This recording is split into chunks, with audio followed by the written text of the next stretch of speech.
Hello and welcome to the SHIPSHAPE podcast, a series of podcasts where we meet amazing people and talk about their experiences, personal, technical, and all related to the maritime world.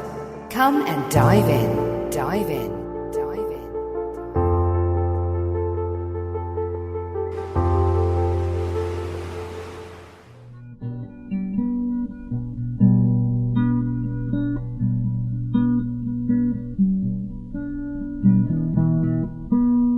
This week on the SHIPSHAPE podcast, we have the pleasure of speaking to Jason Spalding, Executive Vice President at Marina Services. We discover everything there is to know about the current state of marinas and real estate around the world, find out what's been happening over the years as the boats have got bigger, and pick his brains about the future of the industry. My name is Georgia Tyndale, and I'm recording from Lancaster. I'm a freelance editor and writer. And I'm Merrill Charette. I'm recording from a Toshiba 36 in Boston, Massachusetts. So, Jason, where are you recording from? Today I'm in Miami, Florida. I'm typically based down in South Florida. I'm back and forth between Miami and Fort Lauderdale, but I'm in Miami, Florida today.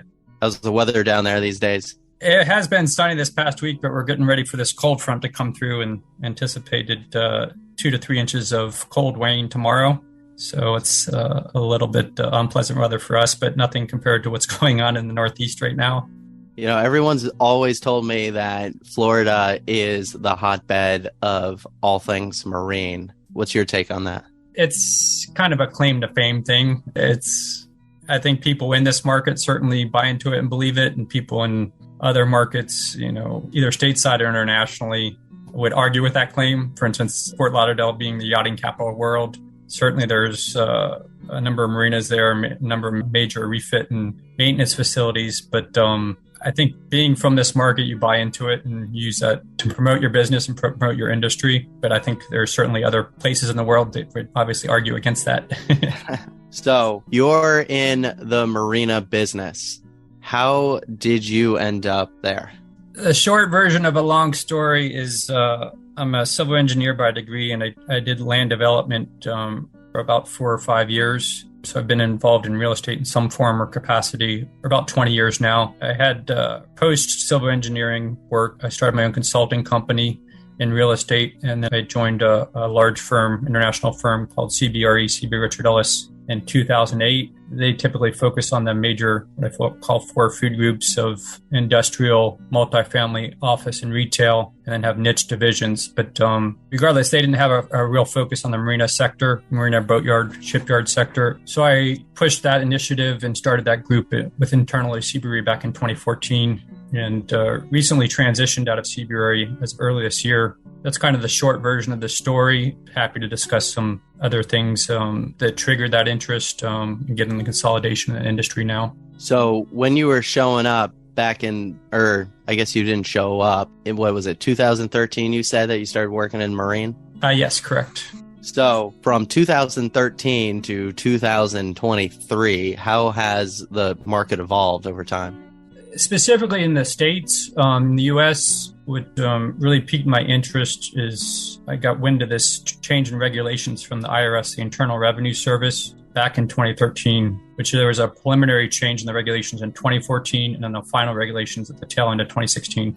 Big picture, what that entailed was you can classify marinas, the associated real estate, meaning the floating docks, dry stack structures, under what's referred to as a REIT, or REIT, which is an abbreviation for Real Estate Investment Trust. So as of January 2017, prior to that, you could not classify a marina property under a REIT structure. That all changed. It's been done historically in other real estate classes, malls, apartment buildings, self-storage centers, industrial warehouses, advertisement billboards, and probably more similar to marinas, mobile home parks and RV parks. All those other asset classes, the regulations were changed prior to January 2017 and some of them some time ago historically. So that's really what's triggered this push and this consolidation in the U.S. to create these larger and larger portfolios of marina owner-operators on a national scale, national and regional scale, I should say. And there's about 24 entities now driving that consolidation of marinas, boatyards, and shipyards in the U.S. Why did it take so long for marine to develop to that point?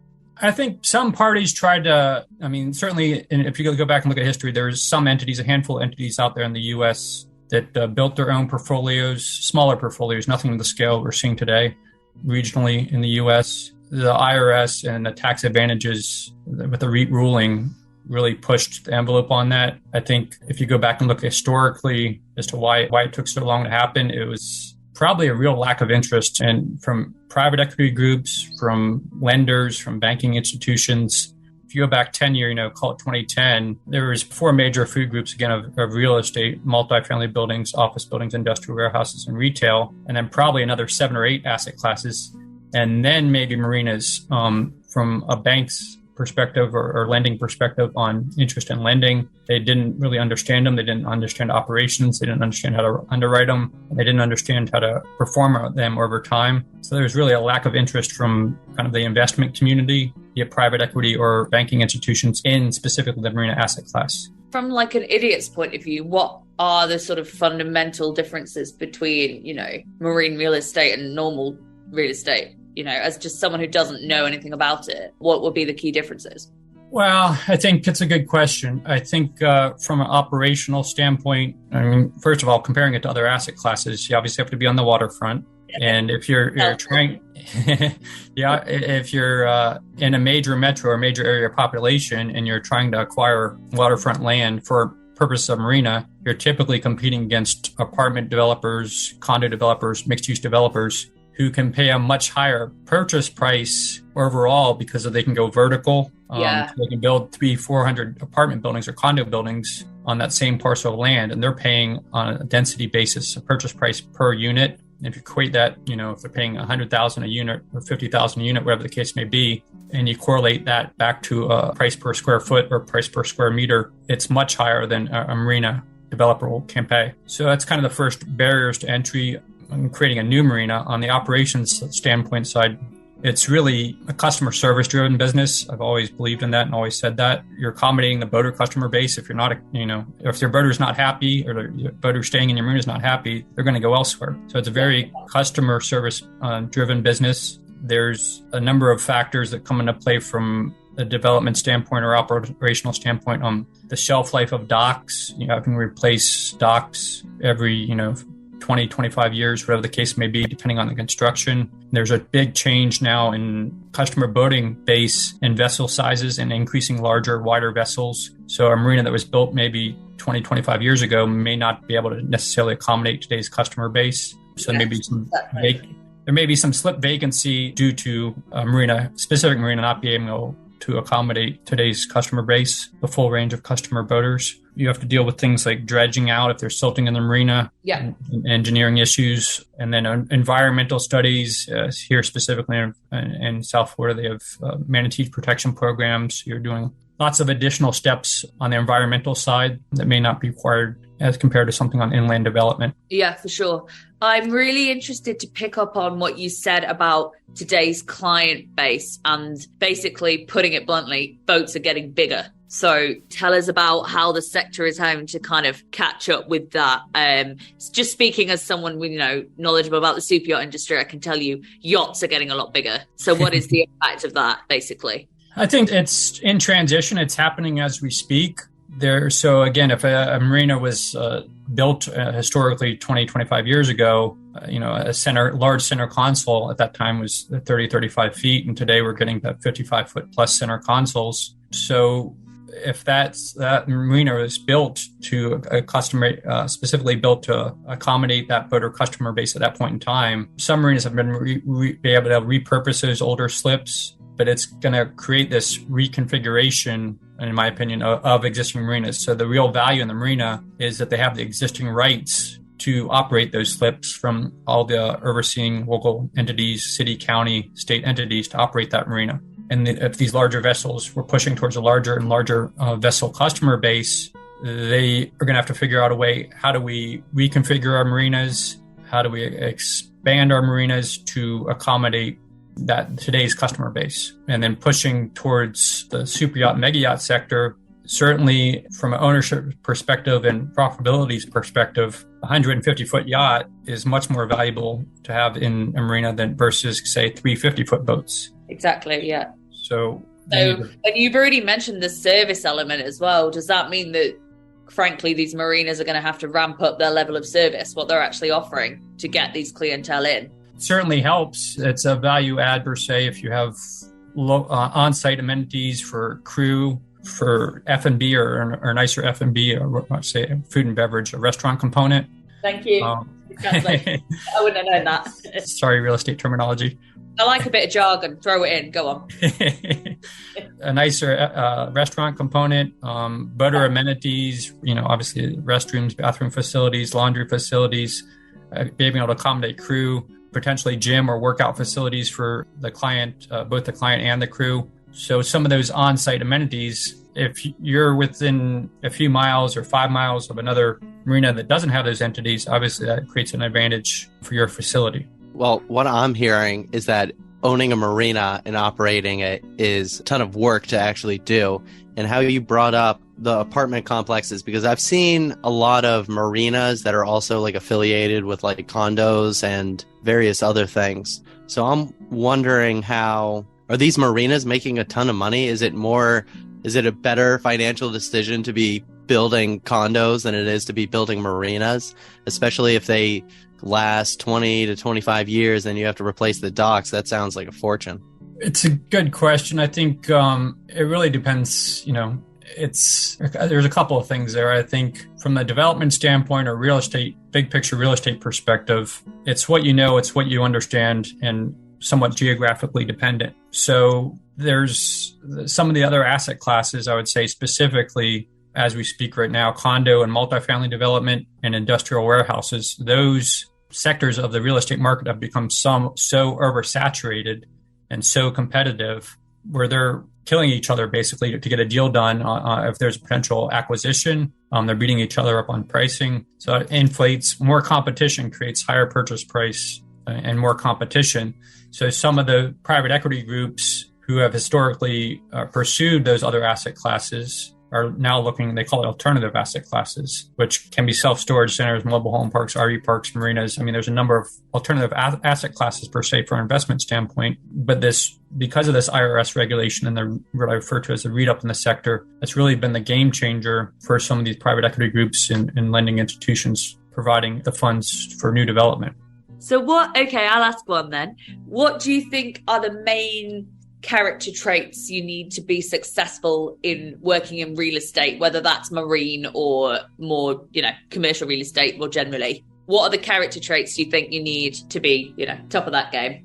I think no matter what the asset class is, you need to be a person that's capable, a little bit outgoing, and be able to build relationships. It's a relationship industry. This goes across the board for all asset classes in real estate. So whatever your focus is or expertise is you want to focus on, be it marinas, be it apartment buildings, be it industrial warehouses, it's building those relationships with both the owners and the investment groups investing in them. Because at some point in time, something is going to trigger. It all comes down to timing, either a potential new acquisition or a potential sale. So you want to be top of mind awareness in that person's mind as the go-to person or the contact person, or because you built a history over talking to them for the past 6 or 8 years. So you want to be the relationship, the contact person, the top of mind awareness. When that event happens, and they're looking for a new acquisition or looking for a sale, to use you for your services. So it's really building relationships over time and keeping in constant contact with the owners in the industry. I see that you post a ton of different marinas for sale on your LinkedIn. How often do marinas actually come on the market?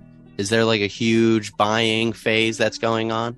Yes, right now there's a big push for consolidation in the States because of the read up, because of consolidation. There's less and less on the market. A lot of the ones that come up are readily available, get picked up fairly quickly. But some of that depends on the sellers or the owner's pricing expectation. There's less and less marinas on the market compared to 2010 coming out of the 08-09 recession. There was many more marinas available, and because of this consolidation and the 24 entities now nationally acquiring marinas and trying to create their own portfolios of scale, they're actively looking at opportunities. Some of them actively have their own brokers in-house, so a similar role that I do, but in-house, pursue new acquisitions for them. So I think it's good in general for the overall industry, both real estate and from a marina standpoint. It creates a little more competition, but overall, it creates more awareness for the marina sector and more interest in the space.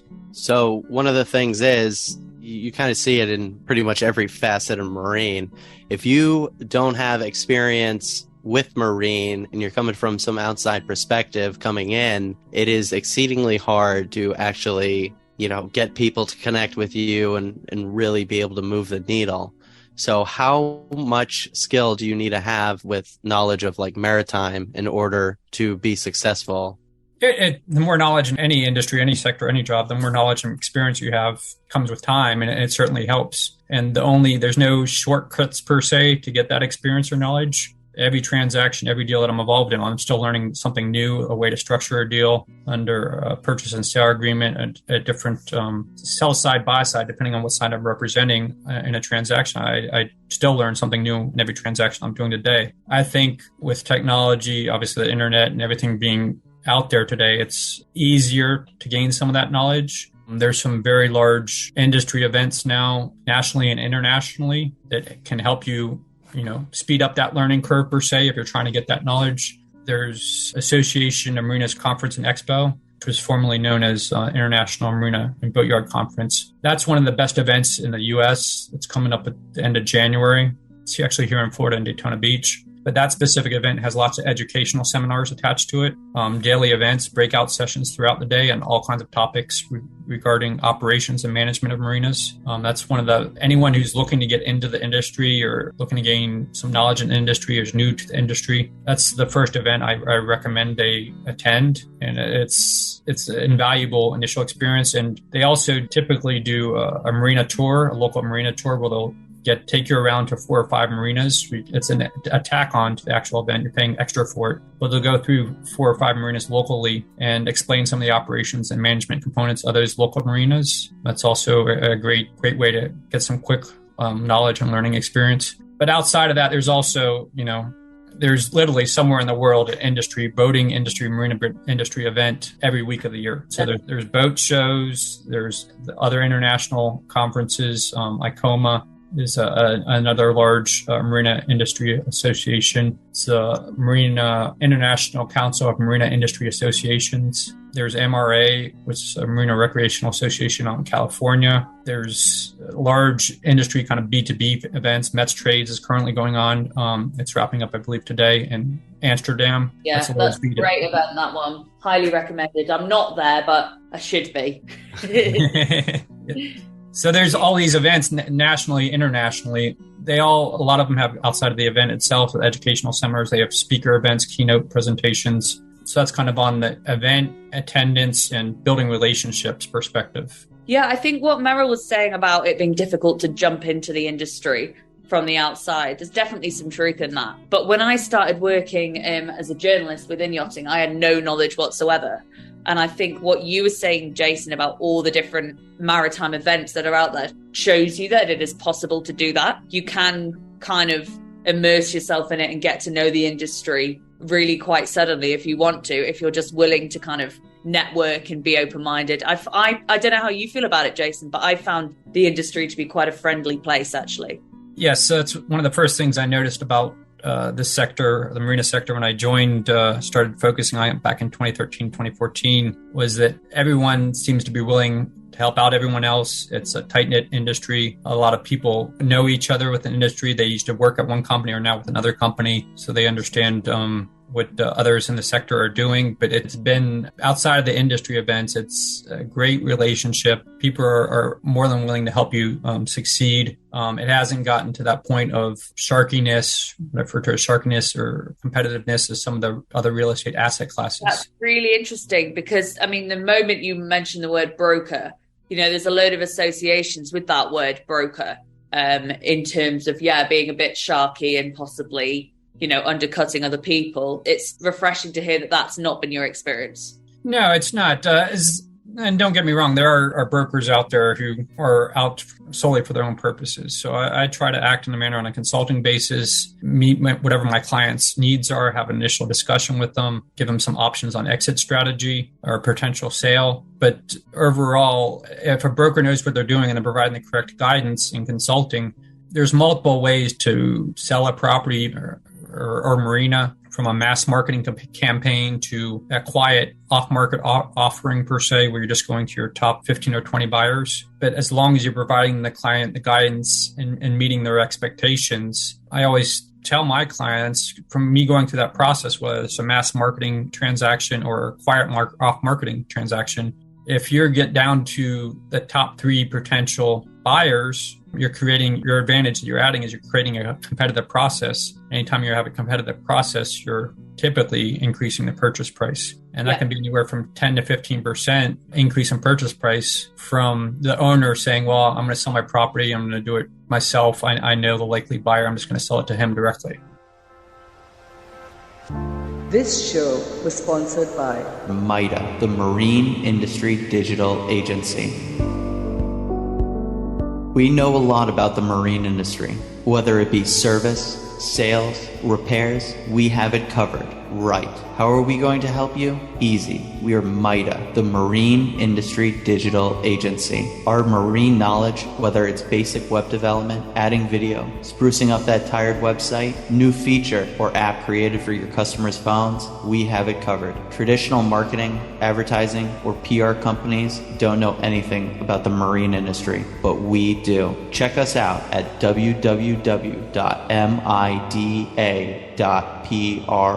or drop us an email at info@mida.pro. Let's discuss how we can improve your brand, increase your sales, and take you to that next level.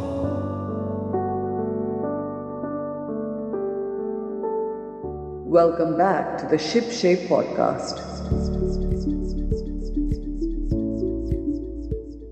So one of the things that you've mentioned is that the playbook of, basically buying up these marinas and essentially like these monopolies that are showing up within marine are the result of lessons learned through RV. Can you speak on that a little bit? Yeah, it's no problem. It's very similar, and I've thought this since I first became aware of the regulations and IRS and the read-up. So of the other real estate asset classes that are already rolled up and consolidated under a real estate investment trust, marinas are most similar to RV parks, recreational parks, or what you may refer to as holiday parks. In that sector today, there's probably 50 regional and national owner-operators in RV parks. And that sector has already been readed up for some time. And what happened to that is almost exactly what's happening in the marina space today. We had regional owner-operators creating their own portfolios of size. And if it was a West Coast U.S. guy and East Coast West entity, they may trade out some assets. Then you had some consolidation where an entity already involved in the space bought out a competitor or bought out someone else they perceived as a competitor. They picked over all the institutional class A, per se. When I say institutional class, like the best of the best properties nationally. And they didn't necessarily all sell. I mean, if it was in a family, the ownership may have not been willing to sell at that point in time for whatever reason. They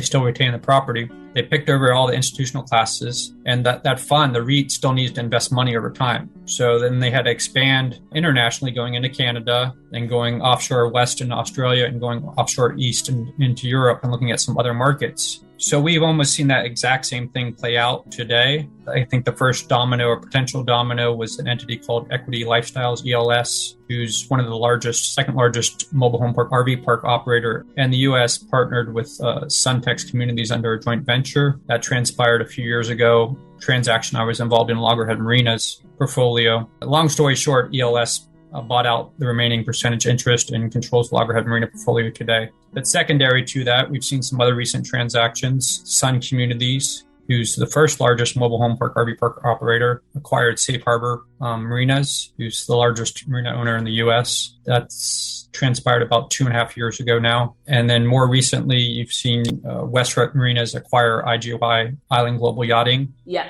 And then also there was, from an equity standpoint, Centerbridge Capital Partners is the true parent owner. They acquired Suntex Marinas and Westwreck Marinas. Both entities now are primarily controlled by Centerbridge Partners. So there's been this partnership, consolidation, and private equity investments over time. And that follows suit to almost exactly what happened in the MHP mobile home park and RV recreational vehicle park space. The next thing, so they're kind of looking internationally now. IGY's obviously been international for a while and focused on a niche within the niche, right? So in the marina sector, but mainly focused on the mega yacht, super yacht space. Yes. So that was kind of a natural fit for MarineMax to take that next step and acquire them, given their MarineMax's ties to boat sales and Northrop and Johnson and some of the mega yacht management firms. Yeah, MarineMax is everywhere now. I mean, honestly, I interviewed one of their top guys a year or so ago, and it's just so impressive what they're up to.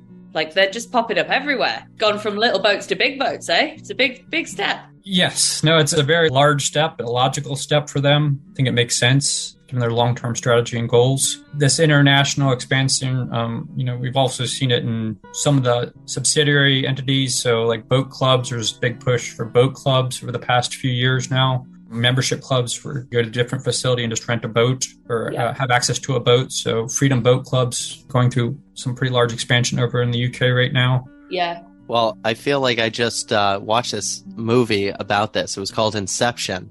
Oh, yeah. So let me ask you, do you have any horror stories from all your experience in, these marinas? Have you just come across a marina that you're like, whoa, this is pretty beat up or anything like that? I don't want to get into specifics. There's always. You don't need to talk specifics. Just. Yeah, there's always any industry, not just or any real estate sector or asset class. There's always, someone, an owner, operator, or equity who's not on the up and up per se. They make bad intentions. Yeah. Or it's either bad intentions or lack of knowledge and true understanding of how to operate a facility. But if you're not the owner's pocketing money or just trying to put money into a reserve account for a rainy day fund for future improvements, and they're pocketing additional money or equating that money to salary, that's just taking away from the marina and the future upkeep of the marina. So I've seen some scenarios like that where you can tell by looking at the profit and loss statements, the annual profit and loss statements, that something is not right. There's typical theoretical percentages that should be applied to salary, advertising, insurance. So some of those metrics per se, if something's way off, it's pretty quick and easy to tell something's not right in the operations of the marina. Sounds like some piracy. So what do you think, as we kind of get near the end of this, how do you think the future of marinas is going to play out, let's say 10, 20, 30 years from now? I think, no one has a crystal ball per se, but in general, what I see trending now, so there's lots of, I'd say a couple of things. There's lots of what they call public-private partnerships. I've been involved in a handful, which is typically a county or city or government entity who owns the land, owns the marina, and operates the marina with the city county employees. Well, if that marina needs $8 million, $10 million to redo the docks, is that the best decision to use the taxpayers' money to redo the docks and make that expenditure, capital improvements to redo the docks? So they're entering into public-private partnerships or P3 partnerships with some of these larger marina owner-operators to come in and operate and take control of the marina under a 50, 75-year lease per se, depending on the structure. And that entity's investing the funds and money to redo and improve the marina. I think as long as they're giving the existing employees every chance to stay on board and keep their job and bring their experience and knowledge of the customer base. Once that transitions under the public-private partnership, I think it's good for the industry in general and typically improves the operation and management of the marina. And sometimes we're adding new facilities, restaurant components, new boater lounges, some additional components that the city or the county may have never built themselves. So that's one of the things I see trending. It's been ongoing for a little while, but it's certainly trending more and more on public-private partnerships on city or county-owned marinas. And then mainly on the dry stack side, there's this big push now on automation. So there's been a handful built to date in the U.S., a few down in South America. But this in markets where you're land constrained, and by land constrained, I mean property prices for raw land are very high. Rather than build a traditional dry stack, we can only typically go 4, maybe 5 levels high with a forklift. They're creating these fully automated systems. It's really an internal elevator system to handle the loading and unloading of the boats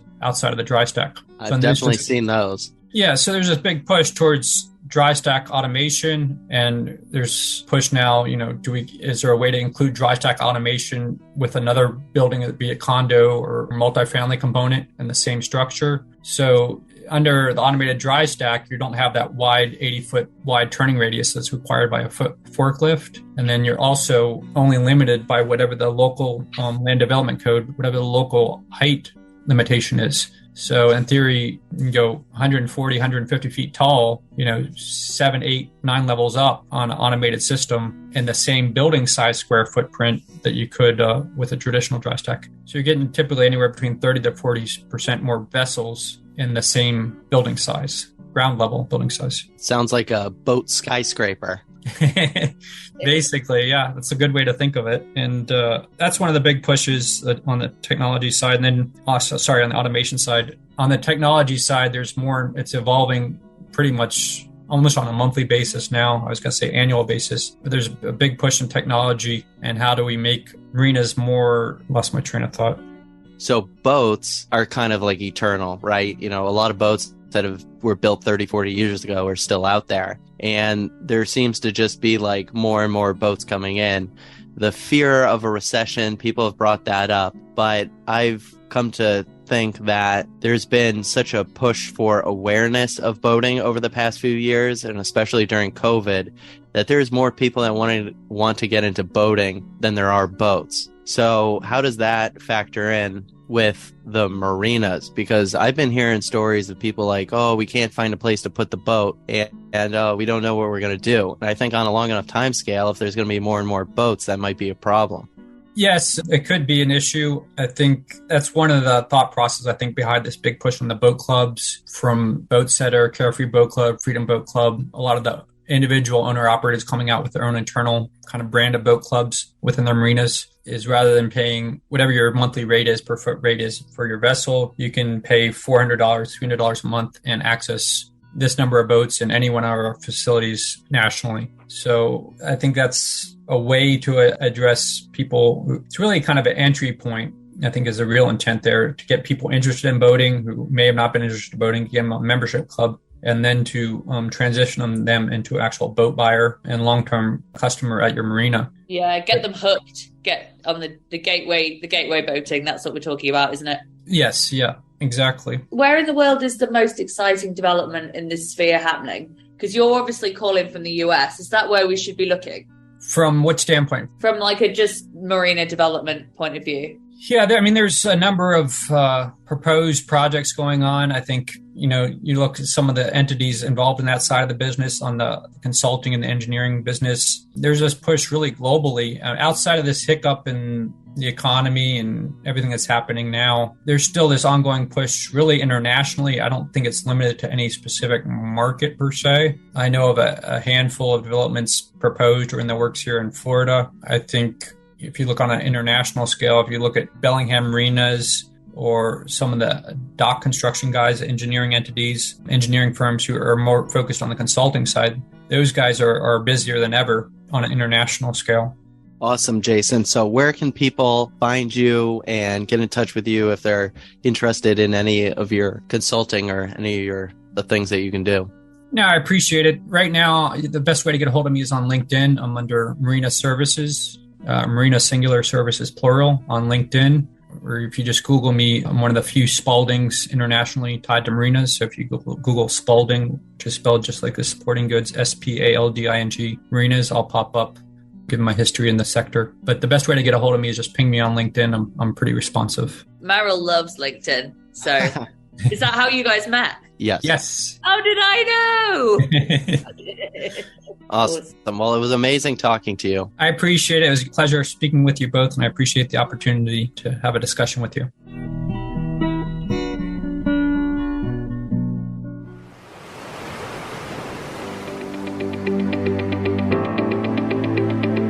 Check back every Tuesday for our latest episode. And be sure to like, share, and subscribe to SHIPSHAPE.pro.